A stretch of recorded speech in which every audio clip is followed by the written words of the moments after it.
Kung may laman lang, tapos sabaw.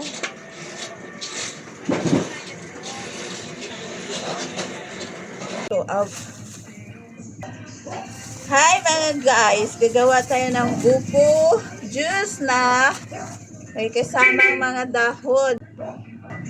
Gagawa ako ng aking organic na juice. Ito ay buko juice with laman ng buko. Ibuhos na natin sa ating blender.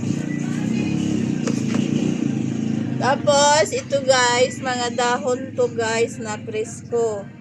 Saluyot, may dahon ng kamote, talbos, malunggay, at dahon ng sili. 4 na klase ito nilagay ko guys. Ayan, ilalagay natin dito sa blender.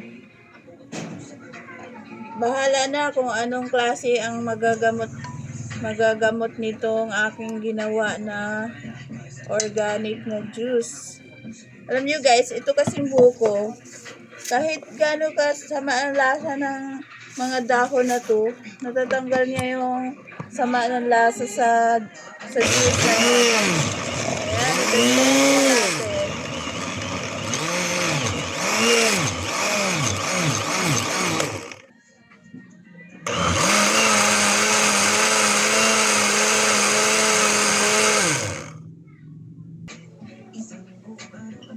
So, natikman na natin yung ating ginawang juice.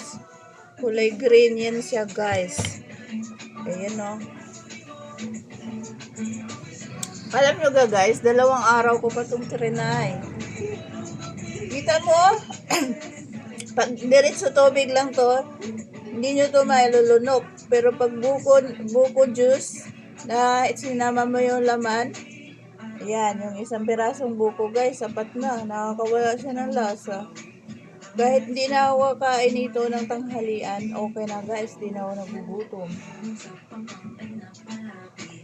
Painom ko yung mga anakis ko. O, kung hindi ba sila napapangit yung lasa. Painom ko sila guys. Oh, sarap!